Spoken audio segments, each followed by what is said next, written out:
कल लास्ट में क्वेश्चन था ना एक, उससे आगे कुछ नहीं लिखवाया ना। लिखो, लिखो केरल के, केरल केरल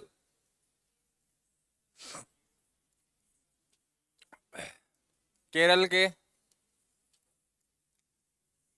समुद्र समुद्र तटों की रेत रेत में, केरल के समुद्र तटों की रेत में थोरियम पाया जाता है। केरल के समुद्र तटों की रेत में थोरियम पाया जाता है, जो केरल के समुद्र तटों की रेत में थोरियम पाया जाता है, जो रेडियो प्रदूषण का कारण बनता है, जो रेडियो प्रदूषण का कारण बनता है।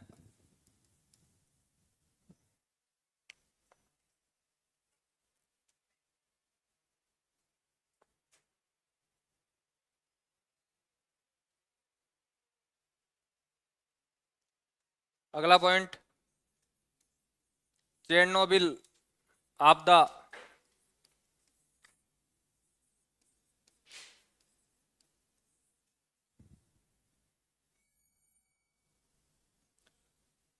चेरनोबिल आपदा कोष्टक में लिख दो रूस।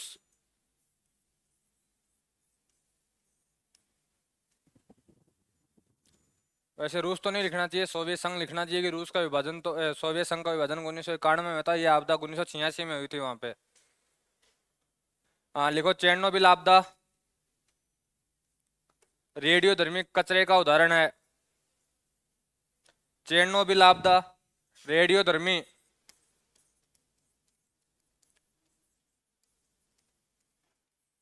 कचरे का उदाहरण है।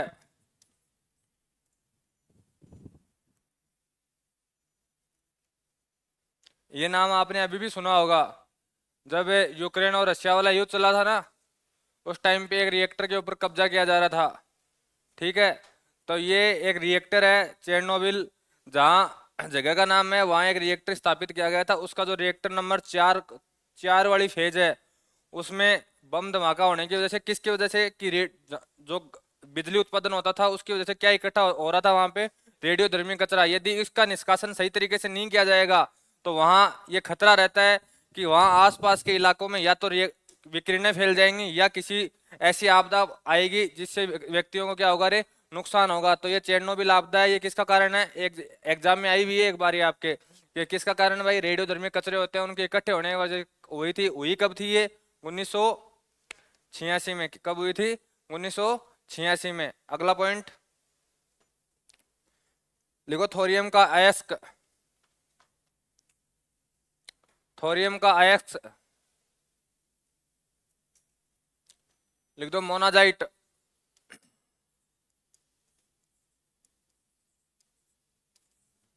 मोनाजाइट। और ये जो केरला वाली घटना है ना, ये तो आपने बहुत बार अखबार यदि आप सही तरीके से कभी अखबार पढ़ते हो, अंदर वाले पेज पहले और लास्ट वाले को छोड़ के दिए, कभी अंदर वाले पढ़ते हो तो ये आपको बहुत बार मिल जाएगी अखबार में चलती हुई, केरल वाली बहुत बार अखबार में आती है केरल वाली तो। हाँ अगला देखो, यूरेनियम के एस्क।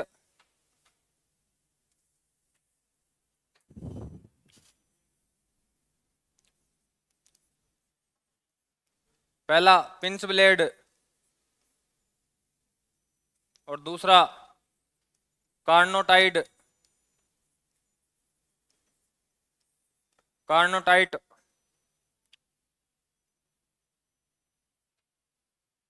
इसको स्टार लगा लो रे,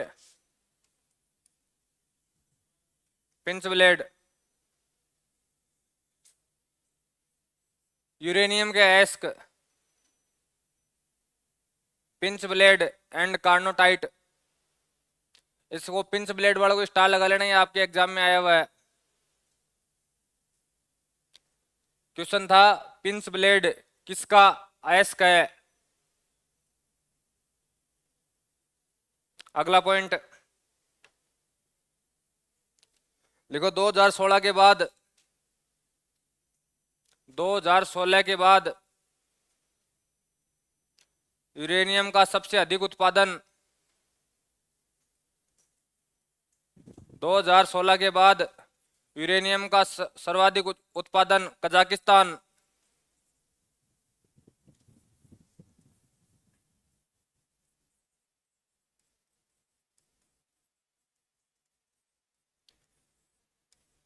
दो हजार सोलह के बाद यूरेनियम का सर्वाधिक उत्पादन कजाकिस्तान। तो 2016 से पहले कौन था?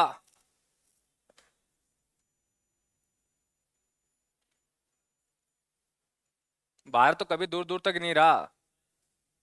भारत तो यूरेनियम का उत्पादन ही अभी शुरू करेगा खंडेला पहाड़ियों से।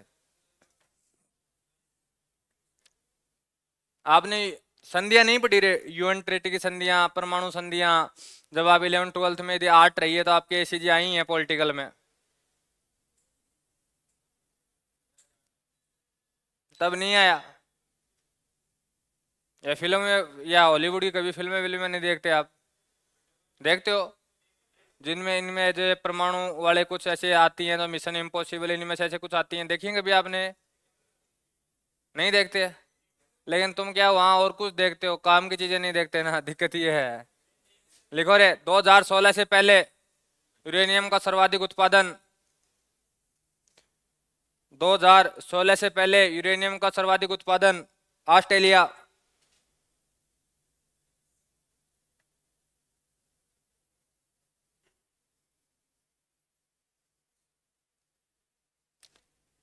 देखो रे, एक ऐसे हिंट याद रख लिया करो, जहां जहां यूरेनियम का आपको सर्वाधिक उत्पादन मिलेगा वहां वहां आपको जो अमेरिका की आर्मी की मूवमेंट है ना, वो सर्वाधिक मिलेगी रे। अरे क्या हो गया तुम्हारे?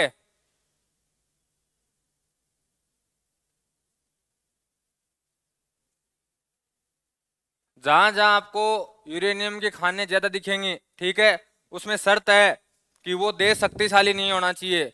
ठीक है, जैसे भारत में यदि यूरेनियम की खान स्थापित की जाएगी तो उसमें कोई जो अमेरिका है, उसके अमेरिका जो आर्मी है वो कोई इंटरफेयर नहीं करेगी ज्यादा।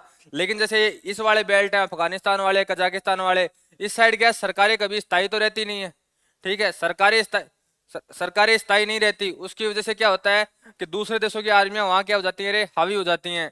ठीक है, तो इस बेल्ट में आपको देखो, जो ये कजाकिस्तान अफगानिस्तान वाला बेल्ट है, यदि इसको यदि किसी ने पूरी तरीके से खराब किया है तो उसमें दो ही देशों का योगदान है, रशिया और अमेरिका, सिर्फ और सिर्फ अपनी शक्ति का प्रदर्शन करने के चक्कर में, और कुछ नहीं हुआ है। अफगानिस्तान की आज इतनी बुरी हालत है तो वो सबसे पहले देन है रशिया की, और रशिया के बाद में देन है किसकी रे? अमेरिका की। अमेरिका तो वो ऐसा सांप है कि जिसको यदि आपने दूध पिलाया है ना तो 100% आपको काटेगा। कारण है, आज अफगानिस्तान में जो सरकार चलती थी वो सरकार बर्खास्त हो गई वहां। ठीक है, वहां आज के दिन यदि सही तरीके से सोचा जाए तो आतंकवाद का पूरी तरीके से शासन चलता है।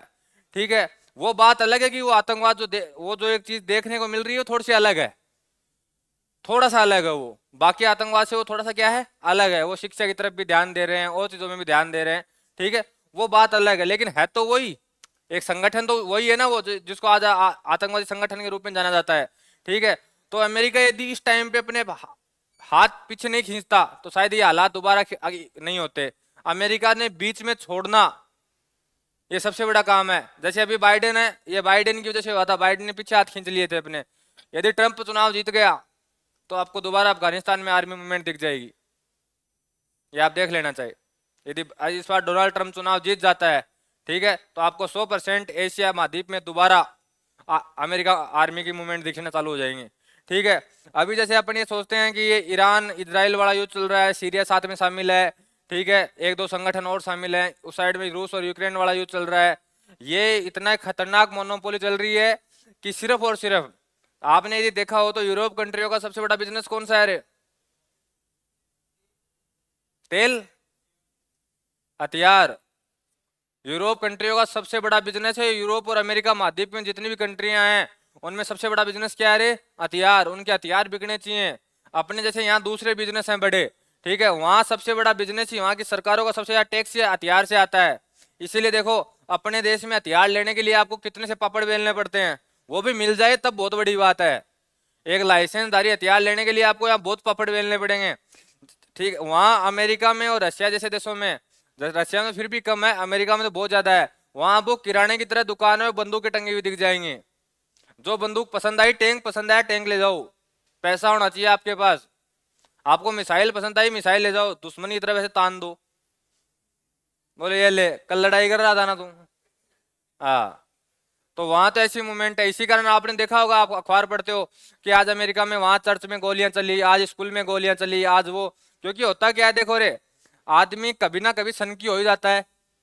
एक साल में एक आधा दिन तो ऐसा आता है कि वो ये सोचता है कि यार हाथ में कुछ रहे तो मैं इसका कल्याण पहले कर दूं। आता है ना, अपनी लाइफ में भी आता है।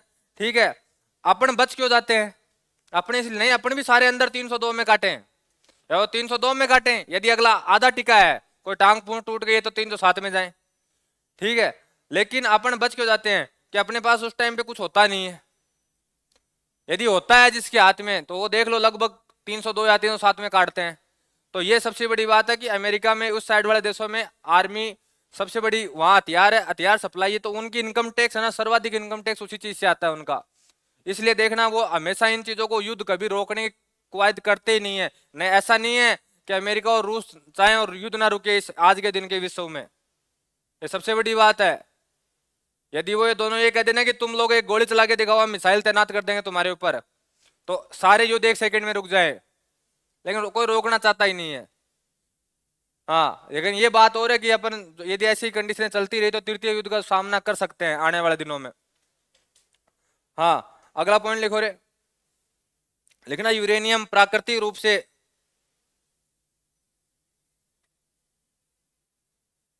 यूरेनियम प्राकृतिक रूप से पाए जाने वाला सबसे भारी तत्व है।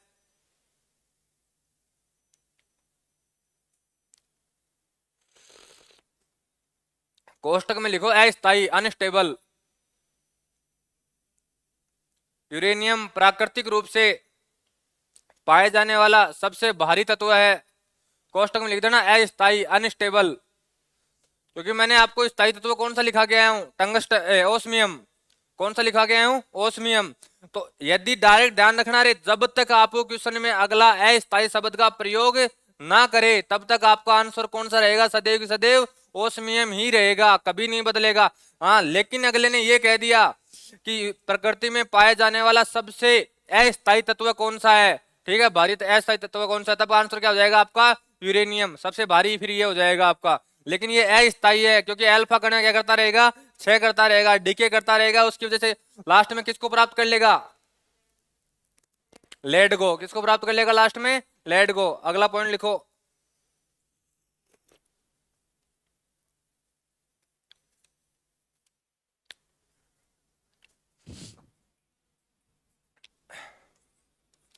यूरेनियम के देखो दो समस्थानिक पाए जाते हैं मुख्यतः।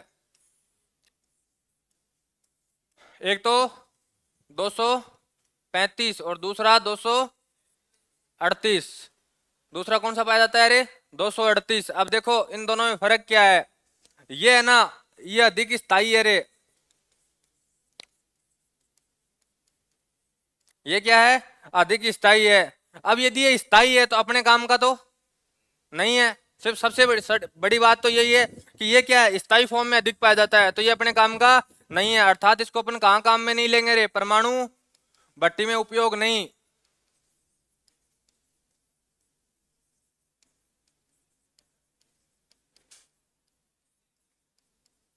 और दूसरा ये क्या आपका अस्थायी, इसी कारण इसका क्या करते हैं अपन, उपयोग करते हैं परमाणु बम बनाने में, परमाणु भट्टी में, जितने भी काम में लिया जाता है। तो कौन सा काम में लेते हैं, यूरेनियम 235। दूसरी सबसे बड़ी बात इसकी और याद रख लेना रहे, इसकी ऑल ओवर मात्रा पूरी पृथ्वी के अंदर बता रहा हूं रे, कितनी पाई जाती है, 1 से 2% ही पाई जाती है, सिर्फ और सिर्फ 1 से 2%। बाकी मात्रा सब लगभग किसकी पाई जाएगी, यूरेनियम 238 की। तो ऐसा कैसा लिख दो, जिसमें ये क्वेश्चन ये याद रखना रे, एक वाला ये वाला और दूसरा ये वाला, कि अपन परमाणु भट्टी में या परमाणु बम में समस्थानिक का कौन से का प्रयोग करते हैं, तो कौन से करते हैं, यूरेनियम 235 का। अगला आपको ध्यान रखना, यदि थोड़ा सा भी दिमाग लगाए क्वेश्चन बनाए, या मेरे को कोई मौका दे दे और यहां से क्वेश्चन बनाना हो, तो मैं गलत करवाऊं।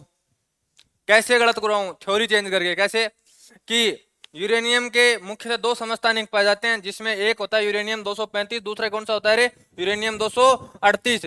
यूरेनियम 238 की मात्रा सर्वाधिक पाई जाती है, जबकि यूरेनियम 235 की मात्रा 1 से 2% पाई जाती है। अब बताइए कि परमाणु भट्टी या परमाणु बम में कौन से समस्थानिक का प्रयोग करते हैं? आदमी की मोनोपोली क्या होती है? दिमाग की। जो सर्वाधिक मात्रा में पाया जा रहा है उसको अपन क्या मान लेते हैं? आंसर मान लेते हैं। यदि अब मैं ये तो कह ही नहीं रहा थ्योरी में, क्योंकि ये अधिक स्थायी, ये तो मैं नहीं कहूंगा, क्योंकि ये कहते तो आप क्या लगा लोगे? दिमाग लगा लोगे। ठीक है, तो यदि मेरे को ये क्वेश्चन गलत कराना हो तो मैं इसको थ्योरी ऐसे बनाऊंगा कि सर्वाधिक मात्रा इसकी बताऊंगा, सबसे कम मात्रा इसकी बताऊंगा, तो आपके आंसर में क्या, आपके खोपड़ी में क्या आएगा? अच्छा, ये सर्वाधिक मात्रा में पाया जा रहा है, इजी अवेलेबल होगा, तो उपयोग भी किसका क्या जाएगा? यूरेनियम 238 का, जबकि ऐसा उपयोग नहीं होता है। अब तक सर्वाधिक उपयोग किसका किया जाता है? यूरेनियम 235 का। आगे लिख देना, यूरेनियम को येलो केक कहते हैं।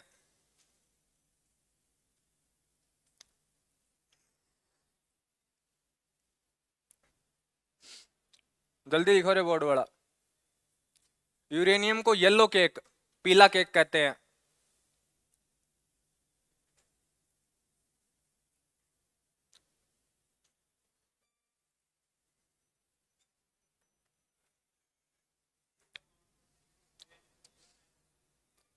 होता है लेकिन वो बहुत कम मात्रा में पाया जाता है। दूसरा, यहां उसका उपयोग नहीं है। हाँ रे, लिख दिया। यूरेनियम को क्या कहते हैं? Yellow cake. ध्यान रखना, इस लाइन को स्टार लगाओ रे, येलो केक वाली को। क्वेश्चन लिखो एक। लिखना, 1 kg यूरेनियम से 1 kg यूरेनियम से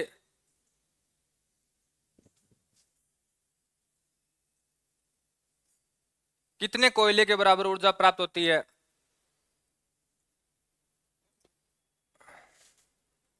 1 kg यूरेनियम से कितने कोयले की मात्रा के बराबर ऊर्जा प्राप्त होती है? How much quantity of Coke? 3000 आगे किलो लिखा के आया हूं मैं आपको। ये बात एक दिन बताई थी मैंने क्लास में कि मैं जब आपको ये चीजें पढ़वाऊंगा केमिस्ट्री में जाके तब वापस आएगी। पहले तो ये लिखो इसके ऊपर, एसएससी सीपीओ 2022 और सीजीएल 2022।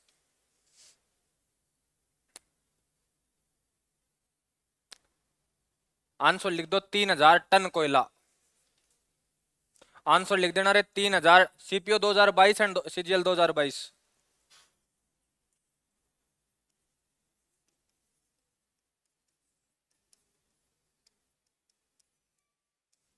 अब देख लो रे, या तो 1 किलो यूरेनियम ले आओ, या इतने बड़े ट्रक ला ला के ये 3000 टन कोयला भरो, तब जाके आपको 1 kg यूरेनियम के बराबर क्या मिलेगी रे?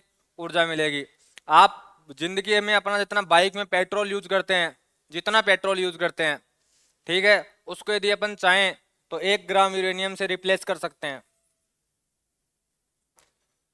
पानी भरो, D2O भरो, टंकी के अंदर 1 ग्राम यूरेनियम डाल दो, ठीक है, आपको जितनी ऊर्जा चाहिए, आपकी जिंदगी में आप खत्म हो जाओगे लेकिन वो ऊर्जा खत्म नहीं होगी। लेकिन दिक्कत ये है, पहली बात तो मिलता नहीं, और मिल गया, मान लो अपने पास इतने पैसा हुआ कि 20-25 करोड़ अपन फेंक सकते हैं। 1 ग्राम के लिए बात कर रहा हूँ, 20-25 करोड़ नॉर्मल बात है। क्योंकि दिक्कत क्या है, जिस चीज के ऊपर मोनोपोली होती है ना रे, जिसके भाव डिसाइड करने वाला सिर्फ एक एकाधिकार होता है, वहां ऐसा ही चलेगा हमेशा। बहुत कम देश हैं जहां यूरेनियम की खानें पाई जाती हैं, क्योंकि यूरेनियम को निकालने के लिए जितने का वो निकलेगा नहीं, उससे ज्यादा खर्चा करना पड़ जाता है, सेफ्टी बहुत ज्यादा लगानी पड़ती है। यदि सेफ्टी कभी देखनी हो तो खंडेला की पहाड़ियों में देख के आना जाके। खंडेला साइड का कोई है? नहीं है कोई? कभी देखने के आना खंडेला की पहाड़ियों में कि कितनी खतरनाक सेफ्टी है यूरेनियम को निकालने के लिए। तो जितना इसको निकाला नहीं जाएगा उससे ज्यादा सेफ्टी रखनी पड़ती है, क्योंकि विकिरण का सबसे ज्यादा क्या रहता है रे? खतरा रहता है। क्योंकि एक बार यदि इसकी विकिरण निकल गई ना, तो जैसे अब आज तक हिरोशिमा और नागासाकी जापान में, आज भी वहां जो औलादे पैदा होती हैं वो लूली लंगड़ी पैदा होती हैं। आज भी ये उनके प्रभाव देखने को मिलते हैं। सदियों सदियों तक इसके प्रभाव नहीं जाते, रेडियोधर्मी तत्वों के प्रभाव सदियों तक नहीं जाएंगे। इसलिए अब देखो, यदि अगला 1 kg वाली कहानी लगा सकता है ना, क्वेश्चन के तौर पे ये पूछ सकता है, तो 1 ग्राम वाली भी याद रख लेना कि कई बार ये यदि बोल दे कि 1 ग्राम यूरेनियम के द्वारा कितनी ऊर्जा निकलती है, तो लगभग इतनी ऊर्जा निकलती है जितना अपनी पूरी लाइफ में अपन एक बाइक में पेट्रोल यूज करते हैं उतनी। ठीक है, तो अगला पॉइंट लिखो रे, लिख देना यूरेनियम बहुत उपयोगी तत्व है। यूरेनियम बहुत उपयोगी तत्व है, इसीलिए इसे आशा की धातु कहते हैं। आशा किसी लड़की का नाम नहीं है, होप उसका नाम है। यूरेनियम बहुत उपयोगी तत्व है, इसलिए इसे आशा की धातु कहते हैं, मेटल ऑफ होप, आशा की धातु कहते हैं। अगला पॉइंट, यूरेनियम विखंडन के बाद, यूरेनियम विखंडन के बाद अंततः, यूरेनियम विखंडन के बाद अंततः लेड को प्राप्त कर लेता है। यूरेनियम विखंडन के बाद अंततः लेड को प्राप्त कर लेता है। स्टार लगा देना लाइन को। ये दो तरीके से क्वेश्चन आता है, या तो यूरेनियम बोल सकता है या क्या बोल सकता है, रेडियो एक्टिव तत्व बोल सकता है। ध्यान रखना दोनों का आंसर एक ही है, चाहे यूरेनियम बोले चाहे रेडियो एक्टिव तत्व बोले। अगला अगला लिखो रे, लिखो यूरेनियम 235, यूरेनियम 235 की अभिक्रिया को जारी रखने के लिए,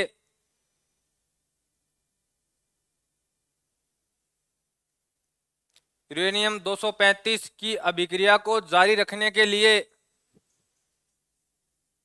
न्यूट्रॉन, यूरेनियम 235 की अभिक्रिया को जारी रखने के लिए न्यूट्रॉन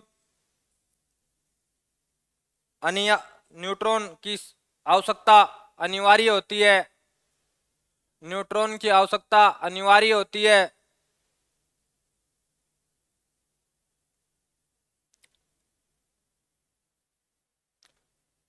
आपको यदि याद हो जब अपन ने इसकी फिजिक्स में बात की थी नाभिक के विखंडन और नाभिक के संलयन अभिक्रियाएं फिजन एंड फ्यूजन में, ठीक है, तब आपको मैंने क्या कहा था कि दो तरीके की अभिक्रियाएं चलती हैं, एक तो नियंत्रित और दूसरी अनियंत्रित। एक तो कंट्रोल कर सकते हो, दूसरी को आप कंट्रोल नहीं कर सकते हो।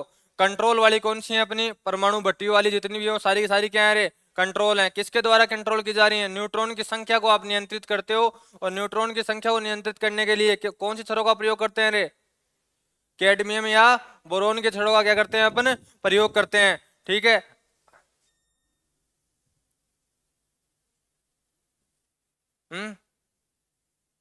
क्यों मिल गो, हाँ, तो कैडमियम और बोरोन की छड़वा क्या करते हैं अपन, उपयोग करते हैं। ठीक है, दूसरा क्या बात, उसी टाइम पे एक अभिक्रिया और लिखी थी अनियंत्रित अभिक्रियाएं। वहां किसको शामिल किया था अपन ने, परमाणु बम को, क्योंकि वहां अपन न्यूट्रॉन की संख्या को क्या नहीं कर सकते हैं रे, नियंत्रित नहीं कर सकते हैं।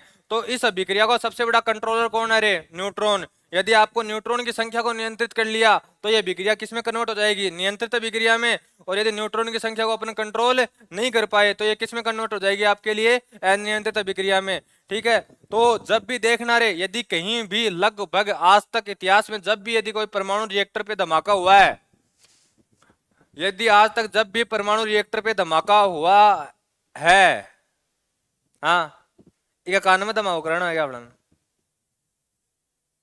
ठीक है, तो वहां लगभग या तो कैडमियम या बोरोन की छड़ों ने क्या कर दिया है, कार्य करना बंद कर दिया है, जिससे न्यूट्रॉन की संख्या क्या नहीं हुई है, नियंत्रित नहीं हुई है। तो इन लाइनों में जितनी मैं बात बोल रहा हूं आपको, यहां से सबसे महत्वपूर्ण दो ही क्वेश्चन बनते हैं कि न्यूट्रॉन की संख्या को या नियंत्रित तरह के छड़ के तौर पर किसकी उपयोग की जाती है, कैडमियम और बोरोन की छड़ें उपयोग में की जाती, कैडमियम बोरोन और ग्रेफाइट तीनों लिख लो, तो एक और लिख लो ना। ठीक है, और दूसरा क्या नाम है आपका, इस अभिक्रिया को नियंत्रित करने के लिए या इस अभिक्रिया को जारी रखने के लिए सबसे महत्वपूर्ण चीज क्या आपकी, न्यूट्रॉन है। ठीक है, अगला पॉइंट लिखो, लिख देना परमाणु का विस्फोट अनियंत्रित होता है, परमाणु का विस्फोट अनियंत्रित होता है।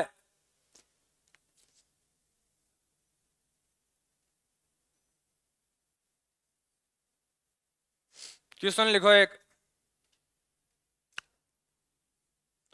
लिख देना परमाणु बम में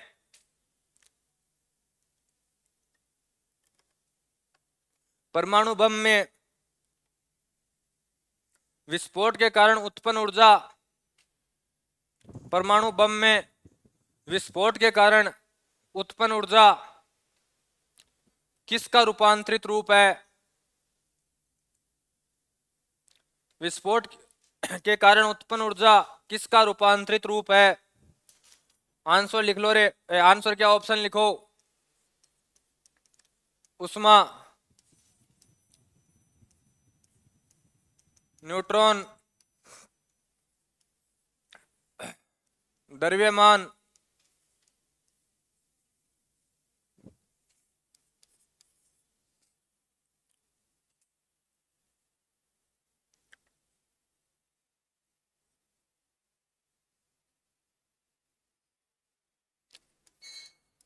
none of these।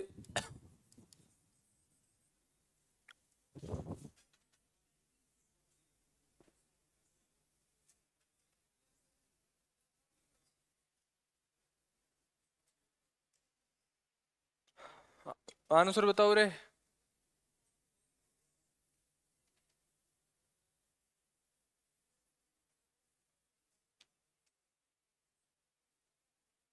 उष्मा या ऊर्जा किसके रूपांतरित रूप है? कार्य तो ऑप्शन में नहीं है ना।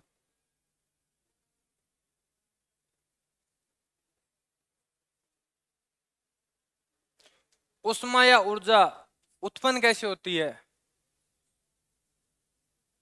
आप घर पे आग लगाते हो, एक बार ओए परमाणु को भूल जाओ, परमाणु को भूल जाओ, एक बार परमाणु को भूल जाओ, दिमाग में मत लाओ। गैस सिलेंडर है अपने घर पे, आप लाइटर ऑन करते हो, ऊर्जा उत्पन्न होती है। वहां ऐसा क्या हो रहा है कि जिससे ऊर्जा उत्पन्न हो रही है? आप गैस सिलेंडर में उष्मा तो नहीं भर रखी है आपने? द्रव्यमान। एक चीज दिमाग में रख लेना आज से, उष्मा या ऊर्जा उत्पन्न करनी है तो आपको द्रव्यमानों क्या करना पड़ेगा? नष्ट करना ही पड़ेगा। सदैव और सदैव उष्मा और ऊर्जा तभी उत्पन्न होंगी जब या तो उस पदार्थ का क्या नष्ट हो? द्रव्यमान नष्ट हो। तो इसका आंसर हो जाएगा द्रव्यमान।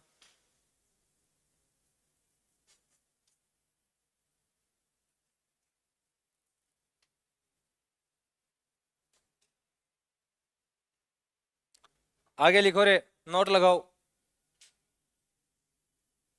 लिख देना परमाणु भट्टी में नियंत्रित छड़ों के रूप में, परमाणु भट्टी में नियंत्रित छड़ों के रूप में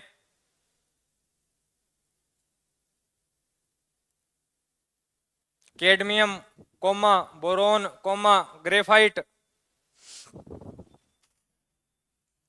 परमाणु भट्टी में नियंत्रित छड़ों के रूप में कैडमियम, कोमा,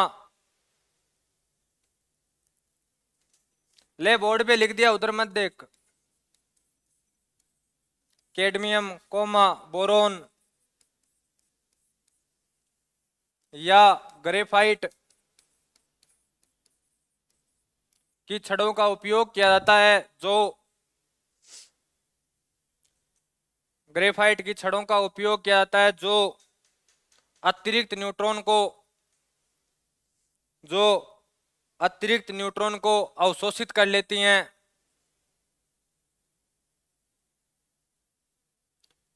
जो अतिरिक्त न्यूट्रॉन को अवशोषित कर लेती हैं।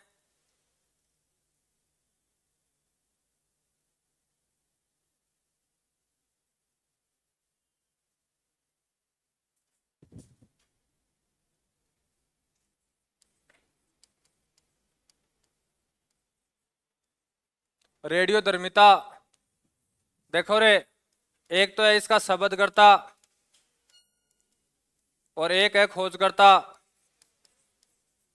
तो खोजकर्ता कौन है रे और शब्दकर्ता कौन है? खोजकर्ता जो आप बोल रहे हो वो तो कौन है रे? खोजकर्ता हेनरी बेकुरल। और ये कौन है आपका? Madam Curie.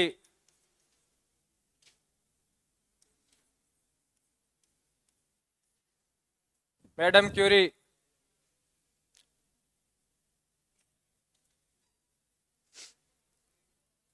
ये जो आपका नीचे वाला है ना, ये खोजकर्ता डिस्कवर, ये बहुत बार एग्जाम में आया हुआ है, अरे बहुत बार।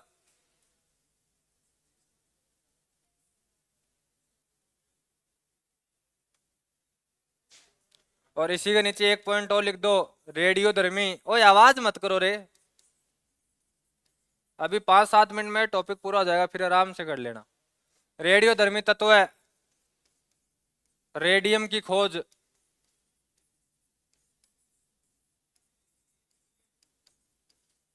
इसमें कौन आ जाएगा रे? मिस्टर एंड मिस मैडम है।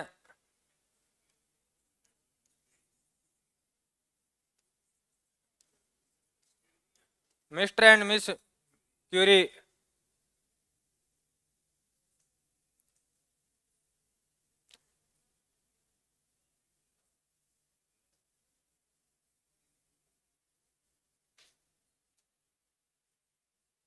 अरे ये दोनों लोग लुगाई हैं, तो इसके आदमी का नाम पियरे थे, जो आप इंग्लिश में लिख रहे पढ़ रहे हो। ये दोनों हस्बैंड वाइफ है रे, तो एक का नाम तो क्या है इसमें? क्यूरी, और दूसरे का नाम है पियरे।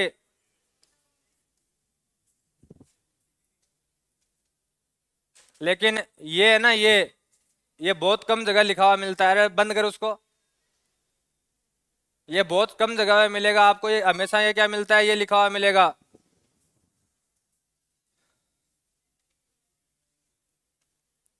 लिखो रे, रेडियोधर्मी का वो मापने वाला उपकरण, रेडियोधर्मिता को मापने वाला उपकरण।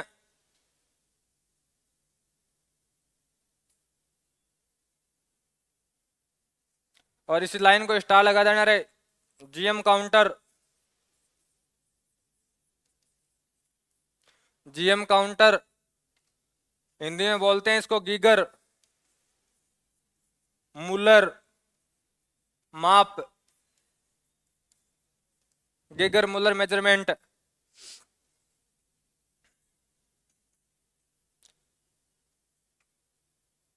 स्टार क्या है, इसको 7 स्टार लगा लो, बहुत बार आया हुआ एग्जाम में क्वेश्चन है कि रेडियोधर्मी को मापने वाला उपकरण कौन सा है। बस इसमें ध्यान रखना, होता क्या है, इंग्लिश वालों को तो एक नाम याद रखना है, जीएम काउंटर। लगभग ये लिखा हुआ मिलता है अपने, कई बार तो ये लिखा हुआ था, कई बार कौन सा लिखा हुआ आता है, ये लिखा हुआ था। तो हिंदी वाले दोनों याद रख लेना इसको। आगे लिखो, परमाणु विखंडन का खोजकर्ता।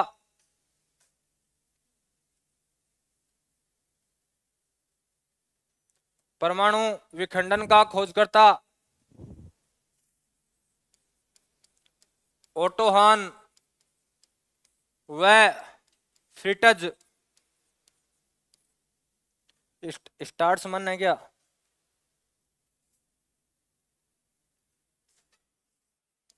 स्ट्रास मन, ओटोहान व फ्रिटज स्टार्स मन।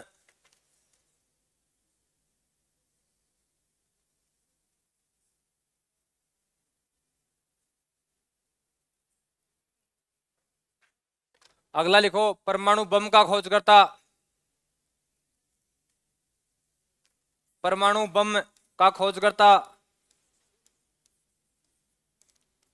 जे हैमर, कोष्टक में लिख देना अमेरिका।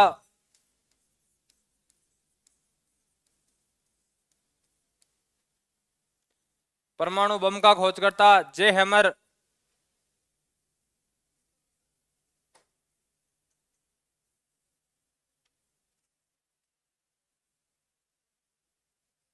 जब इस व्यक्ति ने बम बनाया था, उसके बाद में इसने ये कहा था अपने स्टेटमेंट में, मैंने कि धरती की सबसे बड़ी गलती कर दी मैंने,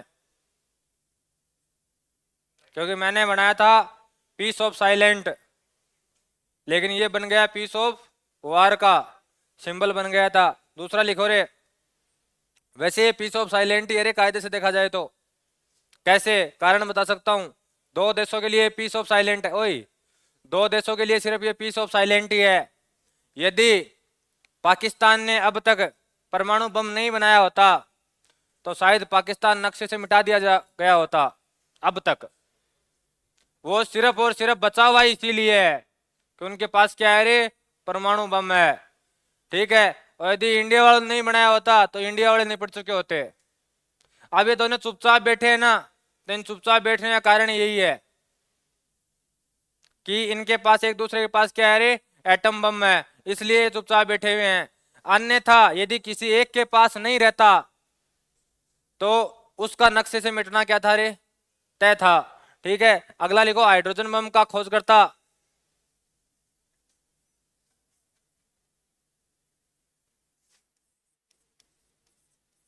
एडवर्ड टेलर। हाइड्रोजन बम का खोजकर्ता एडवर्ड टेलर।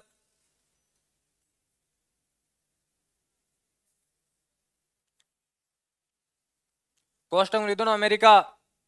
ये धरती को नाश करने वाली सारी चीजें इन्होंने बना रखी हैं। हैं,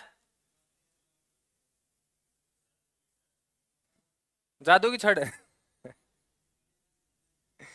हाँ, एक बात बताओ रे, मानव शरीर जो होता है, अपना जो शरीर है, यदि यदि आपको ये पूछा जाए कि मानव शरीर में विकिरण के द्वारा, जो रेडियोधर्मी के द्वारा विकिरण उत्पन्न होती हैं, उनमें सबसे प्रभावित इफेक्टिव अंग कौन सा है, इफेक्टिव ऑर्गन? स्किन। सबसे इफेक्टिव ऑर्गन कौन सा है? स्किन। तो लिख दो, मानव शरीर में विकिरण के द्वारा, मानव शरीर में विकिरण के द्वारा सबसे प्रभावित अंग, सबसे प्रभावित अंग स्किन, त्वचा।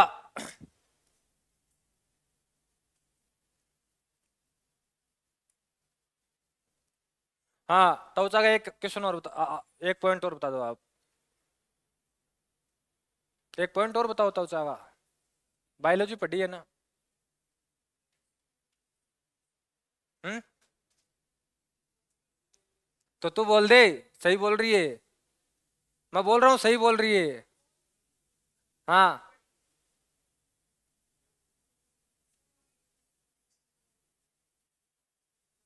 ये यही तो बोल रही है सबसे बड़ा अंग है, यही बोल रही है ना?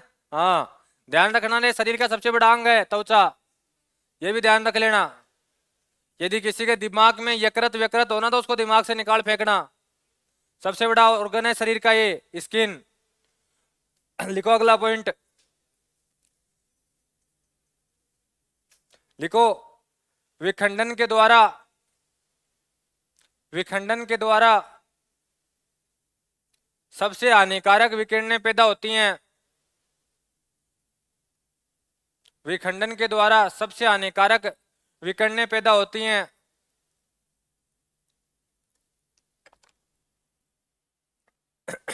आपको एक लाइन लिखवा रहा हूं तो ऐसा लग रहा है बहुत इजी लाइन है, वैसे देखा जाए ना तो सबसे खतरनाक लाइन है ये। कैसे? आपको क्वेश्चन दे दे कि निम्न अभिक्रियाओं में सबसे हानिकारक विकिरणें पैदा होती हैं। ठीक है, ऑप्शन में है पहला विखंडन, दूसरा संलयन, तीसरा दोनों, और चौथा नन ऑफ दीज। तुम लोग तीसरे पे जाओगे सारे के सारे, विखंडन भी शामिल करोगे और संलयन भी शामिल करोगे। ध्यान रखना रे, विखंडन ऐसी है जहां एनर्जी प्लस रेडियस, ये जो आपकी विकिरणें होती हैं, ये दोनों साथ निकलती हैं, जबकि संलयन में विकिरण निकलने के चांस नाम मात्र के होते हैं।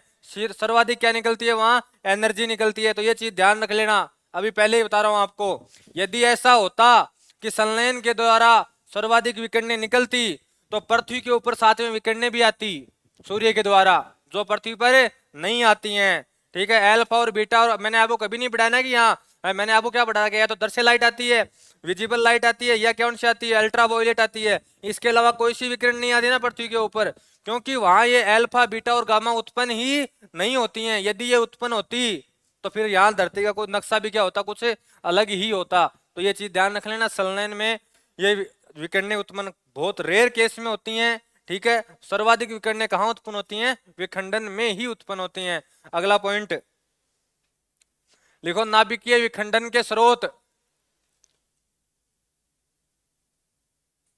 नाभिकीय विखंडन के स्रोत,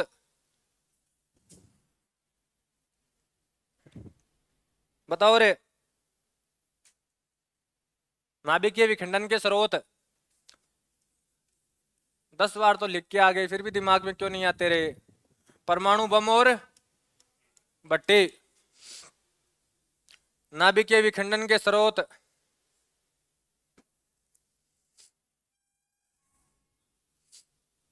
सोर्स ऑफ न्यूक्लियर फ्यूजन। अगला लिखो, सोर्स ऑफ न्यूक्लियर फ्यूजन, नाभिकीय संलयन के स्रोत। यहां कौन आ जाएगा रे? सूर्य। और एक और लिख के आए हो ना अभी, है हाइड्रोजन बम। और एक चीज और लिख दिया करो साथ में, स्टार, तारे। और सबसे बड़ा स्रोत कौन सा है इनमें नाभिकीय संलयन का? सूर्य। यहां कौन कौन से तत्व जुड़ते हैं आपस में? हाइड्रोजन और हीलियम जुड़ता नहीं है, हाइड्रोजन हाइड्रोजन जुड़ता है, हीलियम का निर्माण करते हैं। ठीक है, तो यहाँ 1 नंबर पर पाई जाने वाली गैस कौन सी है? हाइड्रोजन। और 2 नंबर पर पाई जाने वाली गैस कौन सी है? हीलियम, जो किससे बनती है? नाभिकीय संलयन के द्वारा। ठीक है, तो ये चीज याद रखना, मैं लिखवा के आ गया हूं पहले ही। हाँ, अगला लिखो रे।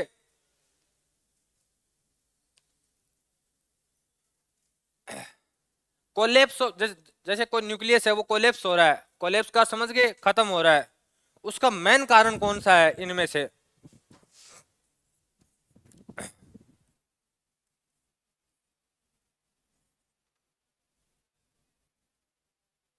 अल्फा। याद है अल्फा का प्रतीक क्या है? 2Hg4। ठीक है, अब देखो, ये यहां से 2 प्रोटॉन लेके जा रहा है साथ में। ठीक है, अर्थात पहले वाले जो नाभिक है उसको क्या कर रहा है रे? खत्म कर रहा है। ठीक है, जबकि ये पहले वाले नाभिक को खत्म कर भी सकता है और नहीं भी कर सकता, और ये तो कुछ करेगा ही नहीं, ये तो जो एक्स्ट्रा एनर्जी होती है उसको क्या लेके चली जाएगी यहाँ से। ठीक है, इसी कारण यदि कोई नाभिक कोलेप्स हो रहा है, खत्म हो रहा है, तो उसके लिए सबसे मेन जिम्मेदार कौन सा होता है? Alpha particle. तो लिखो अगला पॉइंट, लिख देना, परमाणु पतन में अल्फा कण, अल्फा पार्टिकल, अल्फा कण जिम्मेदार होते हैं।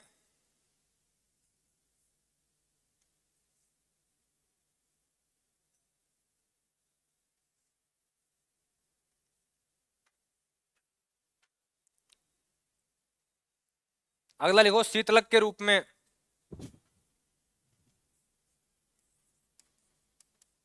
ये पहले आपके क्या अलग अलग टॉपिकों में सारे अलग अलग रखे हुए थे रे, अब मैंने इनको एक साथ लिखवा दिया है यहाँ पे, तो अब इनको एक साथ यहीं से पढ़ लेना। शीतलक के रूप में कौन कौन से काम में आते हैं रे परमाणु भट्टी में? हैं? D2O, H2O एंड द्रवित सोडियम।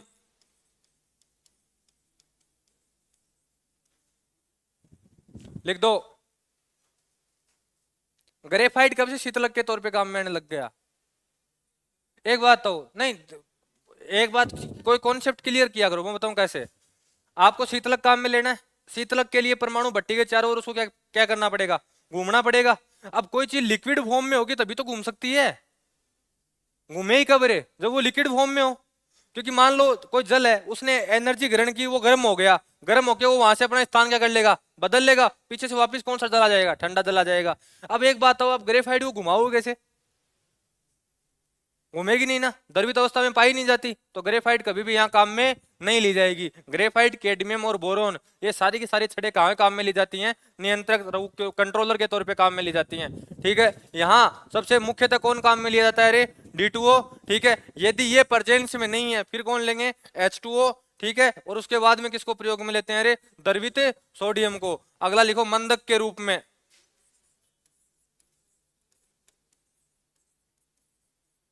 मंदक के रूप में,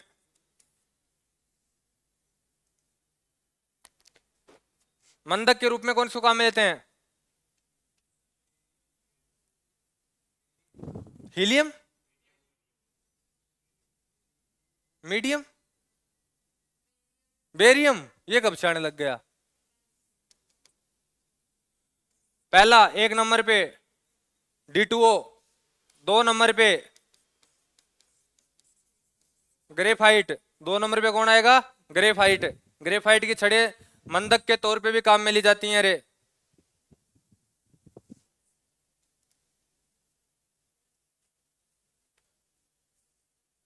और ये दोनों ही ऑप्शन में ना हो तब क्या करोगे? दोनों है ही नहीं, ऑप्शन में नहीं है, और नन ऑफ दीज भी नहीं है, तब आंसर कौन आएगा रे? बेरिलियम।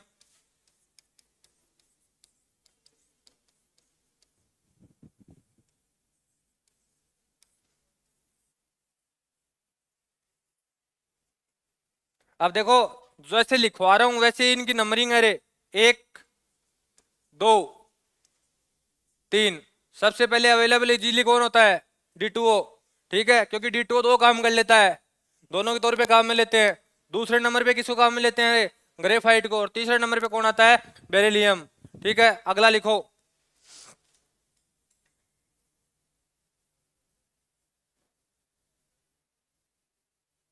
ये तो फेल हो जाएगा।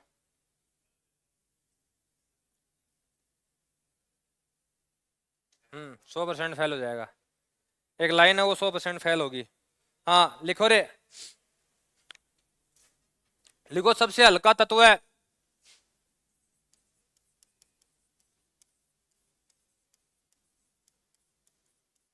कोष्टक में लिख दो ए धातु।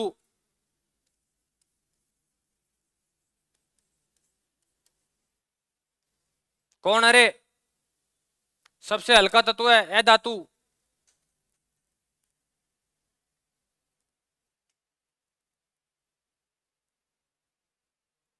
Sodium, chlorine.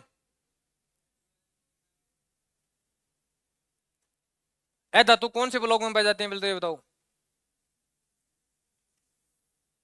ए धातु कौन से ब्लॉक में है? Non metal, P block. ठीक है, लेकिन ये पी ब्लॉक में से आंसर नहीं आएगा, अभी बता देता हूं। एक है धातु ऐसी है जो बाहर बैठी है, हीलियम। लिथियम धातु है, सबसे हल्की धातु में नाम आएगा लिथियम का। अरे हाइड्रोजन, इतना दिमाग लगा रहे, लिख दो हाइड्रोजन।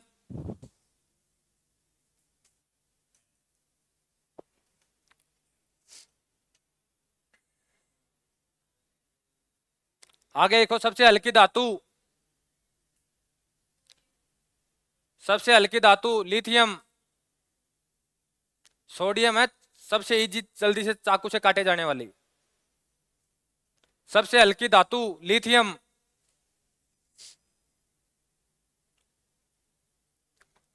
सबसे भारी तत्व है ओस्मियम। सबसे भारी तत्व है ओस्मियम।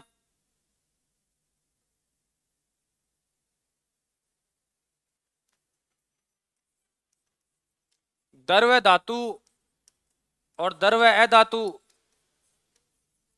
पहले वाला पारा और दूसरा ब्रोमीन।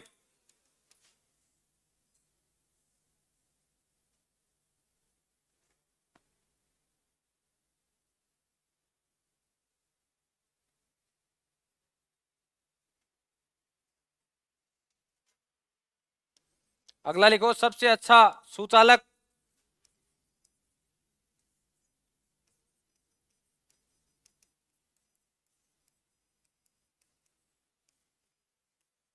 दूसरा सबसे अच्छा सुचालक। और तीसरा क्वेश्चन है सबसे अच्छा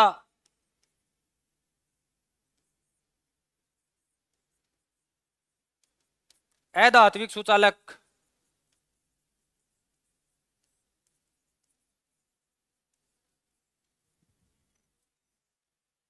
अरे पूरी आवर्त सारणी में सबसे अच्छा गुड कंडक्टर कौन सा है? चांदी। तो इसका आंसर हो जाएगा चांदी। इसका 2 नंबर पे कॉपर। और सबसे अच्छा अधात्विक सुचालक ग्रेफाइट।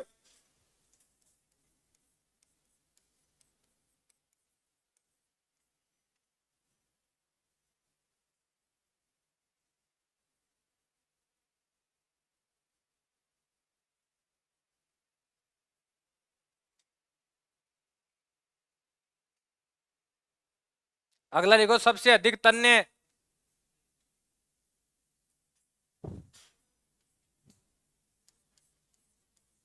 तन्य तथा आघात वर्धनीय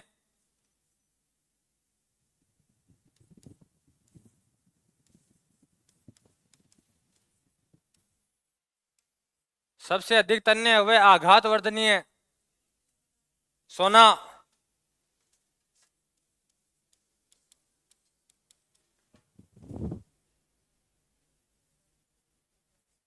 एक बार ये दोनों गुण लिख दो, अगले मेटल कल मंडे को शुरू करेंगे, वहां सब समझा दूंगा तन्य और आघात वर्धनीय कितने क्या होते हैं। अगला पॉइंट, सबसे अधिक क्रियाशील धातु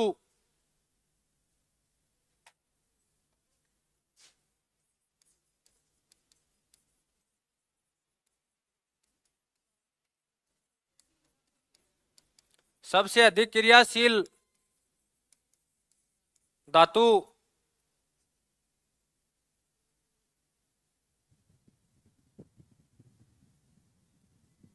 रे आंसर बताओ।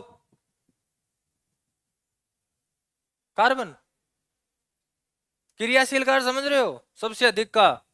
कोई चीज जैसे मान लो यहाँ फ्री छोड़ दी तो भी क्रिया कर ले, कोई दूसरी चीज नहीं चाहिए उसको।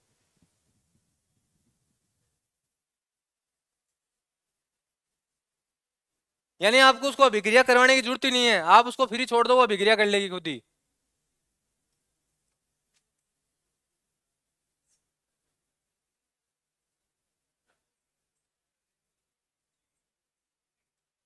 है ऑप्शन नहीं, मैं दिखवा के आ गया बहुत बार।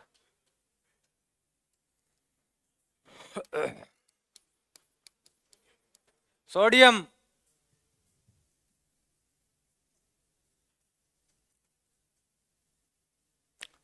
और बताओ, एक ही थोड़ी है।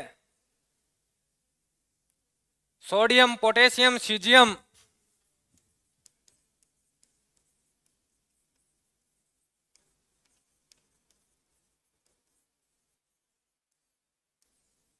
ये तीनों सबसे क्रियाशील धातुएं हैं रे, sodium potassium and caesium.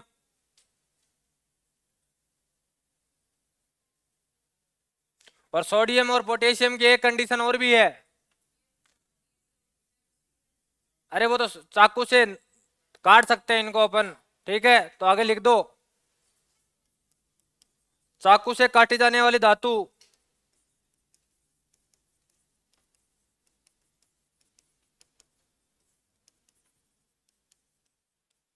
Sodium and potassium.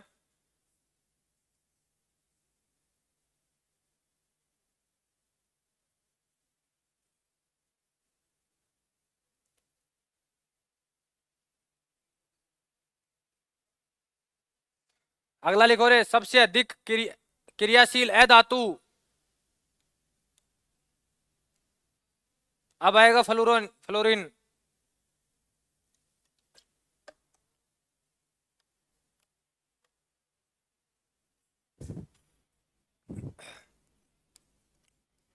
सबसे अधिक क्रियाशील अधातु फ्लोरीन। सही तरीका यही है लिखने का, अपन आधा गलत पढ़ते हैं, अपनी क्या आदत खराब हो गई शुरू से, अपने को पढ़ाने वाले भी ऐसे ही थे। लिखो रे, उच्चतम गलनांक वाली धातु, हाई मेल्टिंग पॉइंट, एक हाँ मेल्टिंग पॉइंट, बताओ रे। टंगस्टन। उच्चतम गलनांक वाली धातु टंगस्टन।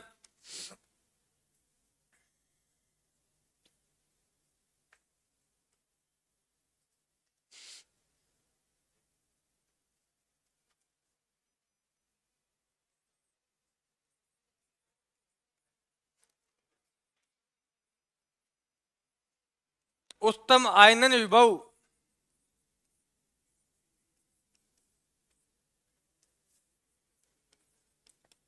उच्चतम आयनन विभव वाला तत्व है, और अगला है निम्नतम आयनन विभव वाला तत्व है। हाँ रे साइंस वालों,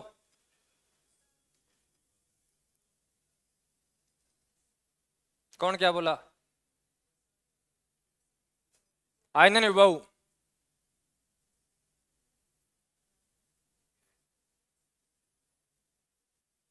व्हाट इज बीमारी?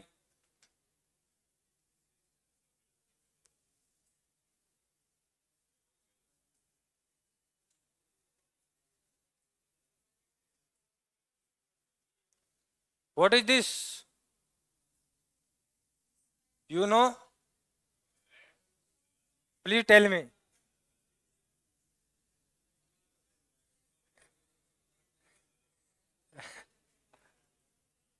क्या आप इसे जानते हैं? तो प्लीज मुझे बताइए। अरे रुक जाओ रुक जाओ, 5 लाइनें बची हैं, पूरी करके पूरा करेंगे टॉपिक आज। इलेक्ट्रॉन त्यागना।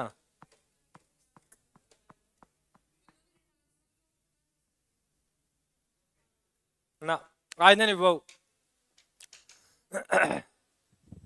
तुम में से ऐसा कोई महानुभाव है जो 11th-12th को छोड़ के थोड़ा सा हाई लेवल में साइंस पढ़ गया हो?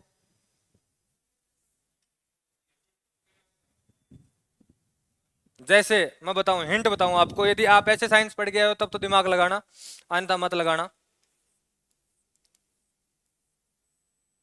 ये पहला ऊर्जा स्तर है, उस इस ऊर्जा स्तर से मैं इस इलेक्ट्रॉन को यहां ले जाना चाहता हूं, ठीक है? तो इसको बोलते हैं आईवी फर्स्ट, आईवी सेकंड, यहां से ले जाऊंगा आईवी थर्ड। कुछ याद है ऐसा? ऐसा कुछ पढ़ा है कभी? पढ़ा है? अपने टीचर को बदनाम मत करना झूठा, यदि पढ़ा है तो पढ़ा है, पढ़ा है ना? हाँ, अब बताओ ये क्या बीमारी है? हाँ रे, अब देखो, एक देखो आयनन विभव होता क्या है कायदे से।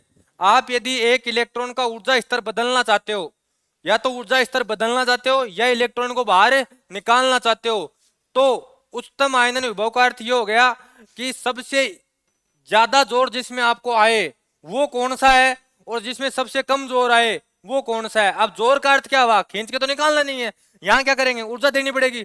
तो यहाँ जिसमें मैक्सिमम ऊर्जा देना पड़ेगी वो उसका मैक्सिमम क्या हो जाएगा? आयनन विभव हो जाएगा। और जिसमें सबसे कम ऊर्जा देनी पड़ेगी उसको वो कौन सा हो जाएगा रे? निम्नतम आयनन विभव हो जाएगा। मैंने देखो, मैंने अब नाम नए लेके आ गया हूं, मैं ये कहानी बहुत अच्छी तरीके से समझा के आया हूं आपको, बहुत अच्छी से। यदि आपको ये याद है एस, पी, डी और एफ, तब मैंने क्या कहा था कि नाभिक के नजदीक सबसे नजदीक कौन सा है?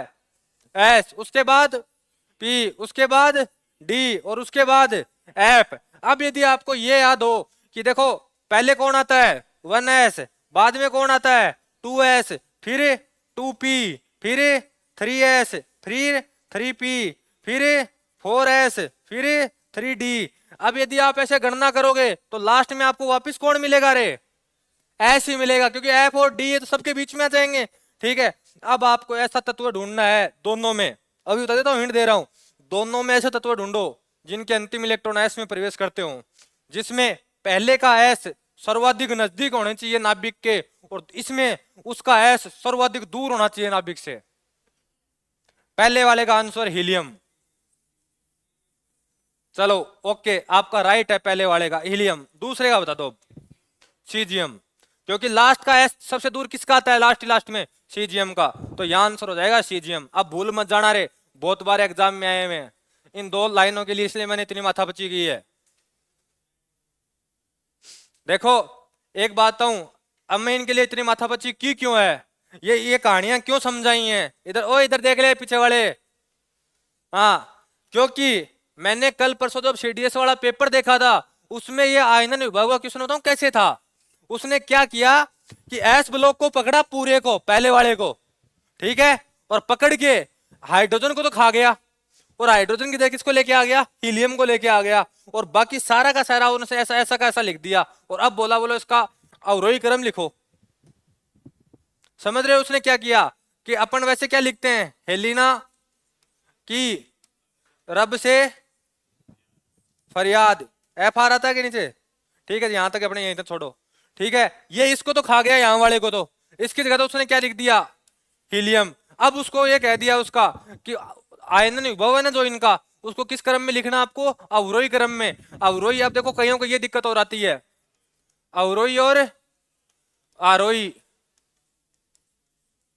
ये कौन सा ऑर्डर है, असेंडिंग या डिसेंडिंग, बढ़ता या घटता, बढ़ता हुआ है, घटता होगा। हाँ, याद करने का तरीका बताऊं, जिसमें जितने ज्यादा अक्षर उसको तो घटता कर दो, और जितने जिसमें कम अक्षर उसको क्या कर दो, बढ़ता कर दो। ठीक है, अपने दिमाग में ज्यादा दिमाग लगाने ही नहीं है, अपने भूल जाओ कौन से में, इसमें 4 अक्षर आते हैं अपने, अर्थात अपने को किसमें चलना है, घटते क्रम में। इसमें कितने अक्षर आ रहे हैं, 3, तो अब कौन से में आएंगे, बढ़ते क्रम में। अब घटते क्रम में चल रहे हैं तो कौन सा आएगा सबसे पहले, हीलियम, ठीक है, और लास्ट में कौन सा आ जाएगा, सीजियम। ठीक है, तो ये सीधा क्वेश्चन आया था, तो ध्यान रखना यदि सीडीएस में आ सकता है ना, तो आपके भी 100% आ सकता है। अब मैं बताऊं आपको, इसका एक ही तरीका है सर्वाधिक तरीका याद करने का, एस ब्लॉक पूछे ना तब तो आंख मीच के ट्रिक लग जाएगी, लेकिन और जगह फेल हो जाएगी। और जगह आपको क्या करना है ये पहले बता देता हूं कैसे। यदि कहीं पे P3 आ गया है, P3 का समझ गए, अर्धपूरित हो गया है P3, D5 है अर्धपूरित है, F वाला भूल जाओ, F वाला नहीं आएगा।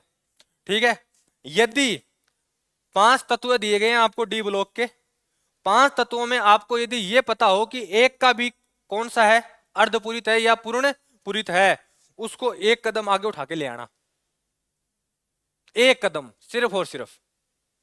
ठीक है, जैसे D5 किसका आता है पहली श्रेणी में, 25 नंबर पे कौन है, मैग्नीज है। ठीक है, अब मैग्नीज से पहले कौन आ रहा है, क्रोमियम आ रहा है ना।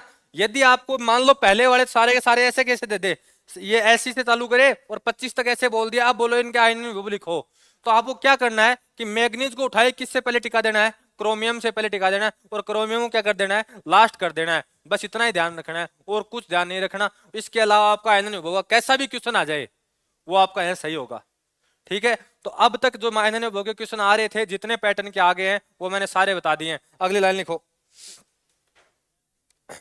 क्या हो गया, टाइम हो गया, लाइन है 5, वो लिखनी पड़ेगी पहले। हाँ लिखो, अगली शैतान तत्व है, कौन है रे, हाइड्रोजन, लिख दो ऐसा कैसा। सर्वाधिक विषैली धातु कौन सी है, सर्वाधिक विषैली धातु प्लूटोनियम, सर्वाधिक विषैली धातु प्लूटोनियम।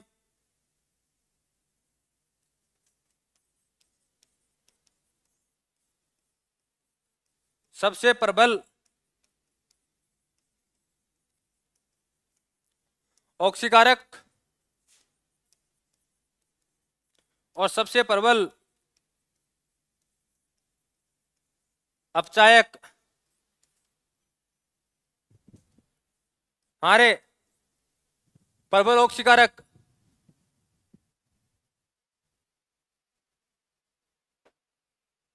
ऑक्सीकारक, अपचयन ऑक्सीकरण वाले हाइड्रोजन कैसे होगा, ऑक्सीकारक का अर्थ क्या हो गया, जो सबसे पहले इलेक्ट्रॉन ग्रहण कर ले। सबसे इजी इलेक्ट्रॉन ग्रहण करता कौन है पूरी आवर्त सारणी में, जिसको इलेक्ट्रॉन दिखना चाहिए फिर ले लेगा, फ्लोरीन।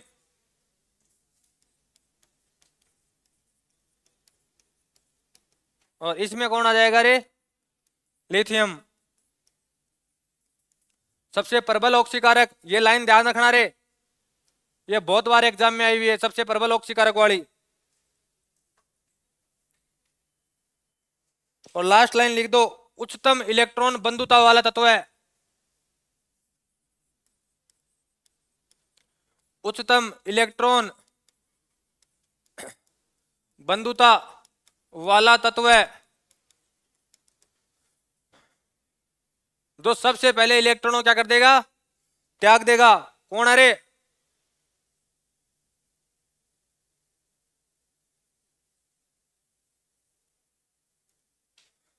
सर्वाधिक विद्युत ऋणता किसकी होती है?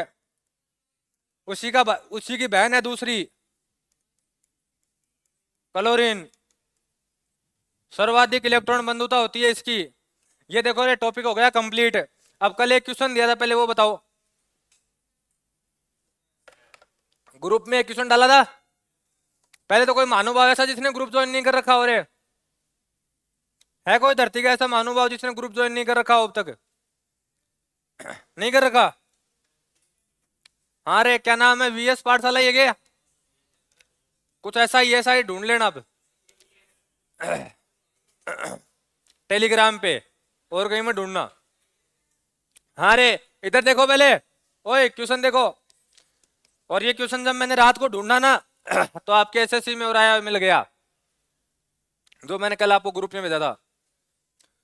कल क्वेश्चन क्या था कि एक कप है रे, ये इस कप को पूरा फिल होने में कोई बैक्टीरिया विभाजन कर रहे हैं। कौन सा विभाजन कर रहे हैं?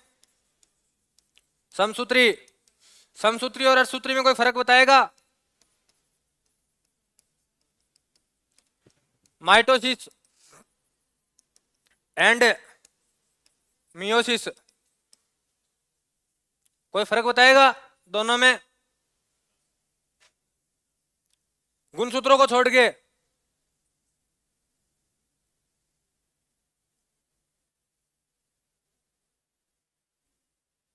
चलो फर्क की बाद में बात करेंगे।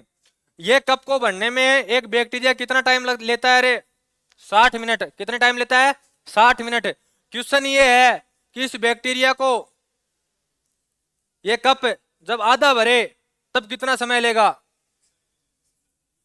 कारण आंसर तो मैं बताया गया था कल कि 59 मिनट आएगा।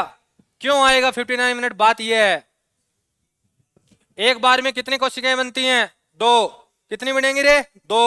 जब ये कप आधा भर जाए, आधा भर चुका है, आधा भर गया, अर्थात ये अब जितने वाले बैक्टीरिया बचे हुए हैं ये सारे के सारे क्या करेंगे? एक साथ विभाजन करेंगे। और जो सारे एक साथ विभाजन करेंगे तो ये कप क्या हो जाएगा? आपका पूरा भर जाएगा। और मैंने क्या कहा कि एक बैक्टीरिया 1 मिनट में क्या करता है? विभाजन करता है, अर्थात अगली मिनट में ये क्या हो जाएगा? पूरा भर जाएगा। तो 60 - 1 बराबर आपका आंसर कितना आ जाएगा? 59 मिनट।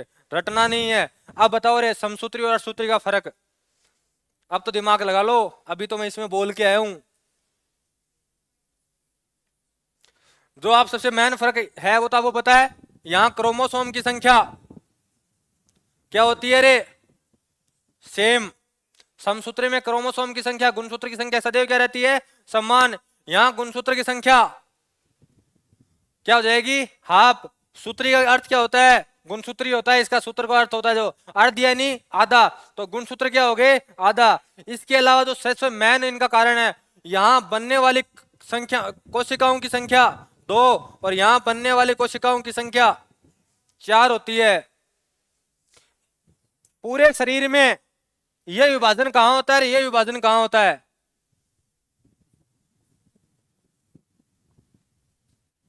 बायोलॉजी, बायोलॉजी वाले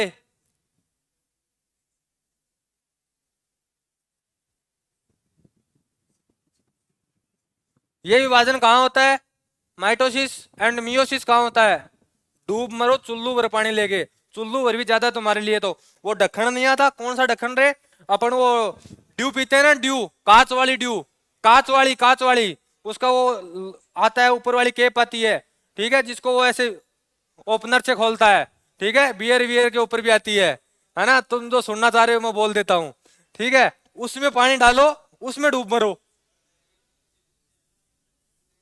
अरे समसूत्री विभाजन पूरे शरीर में सिर्फ एक पार्ट को छोड़कर हर जगह होगा, क्योंकि यदि कहीं भी समसूत्री विभाजन की जगह सूत्री हो गया, पता, जैसे मान लो आपकी अंगुली कट गई, अंगुली कट गई, ठीक है, अब अंगुली का घाव वापस फिल हो रहा है, पता चला अंगुली में यहाँ कौन से विभाजन होने लग गए रे? अर्धसूत्री। तो जो पहले वाली थी ना उससे अलग ही बनेगी यहाँ, कुछ नया ही सामान लेके आएगी, क्योंकि पहले गुणसूत्र कितने हैं बाकी में 46, अब वाली में कितने हैं 23।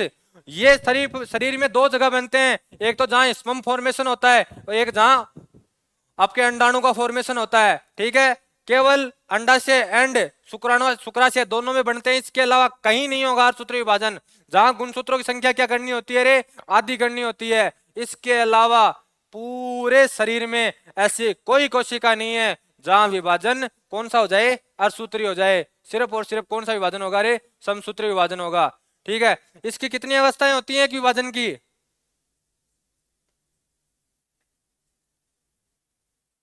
बोले सर जी के पूछ लियो, मान दो बेरो को नहीं। प्रोफेज, एनाफेज, टिलोफेज नहीं पड़ गया है? हाँ तो कौन बताएगा?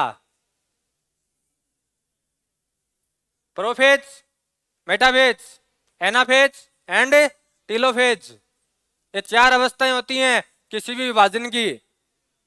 पहली प्रोफेज जिसमें कोशिका क्या होती है रे, तैयार होती है। दूसरी मेटाफेज जिसमें कोशिका के गुणसूत्र क्या होते हैं, मध्य पटलिका, जो मध्य पटलिका होती है उसपे क्या होते हैं, व्यवस्थित होते हैं। और तीसरी, इस तीसरी में एक कोशिकांग काम आता है रे, एनाफेज में। तीसरी में एक कोशिकांग काम आता है जो आप कोशिका में पढ़ के आए होंगे, जिनकी संख्या, ऐसा कोशिकांग जिसकी प्रत्येक कोशिका में दो होती है संख्या। इतना हिंट दे देता हूं, एक ऐसा कोशिकांग, एक ऐसा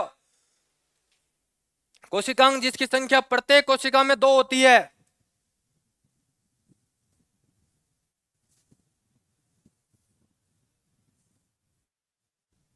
एक ऐसा कोशिकांग जो जंतु कोशिका में पाया जाएगा लेकिन पादप कोशिका में नहीं पाया जाएगा। अब इससे ज्यादा हिंट नहीं दूंगा।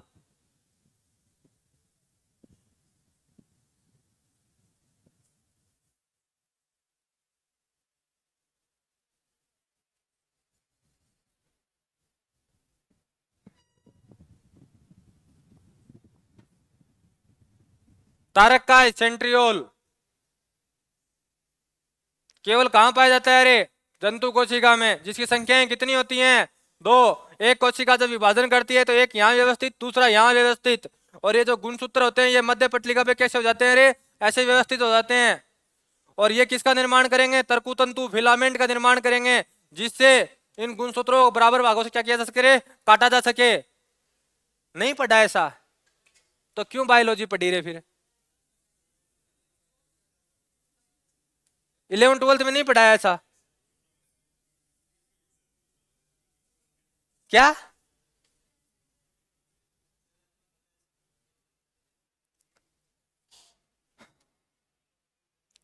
मैं बायोलॉजी करवाऊंगा भी नहीं अभी, ये भी पहले ही बता देता हूं।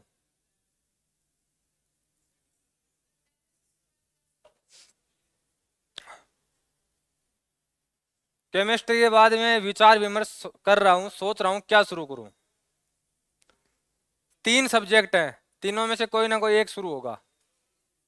या तो शुरू होगी इकोलॉजी, ठीक है, पर्यावरण संबंधी सारी घटनाएं जिसके कभी कभी आपके क्वेश्चन आते हैं। या शुरू होगी ज्योग्राफी, और या शुरू होगी पॉलिटी। ज्योग्राफी देखते हैं, ठीक है। तो कल शुरू करेंगे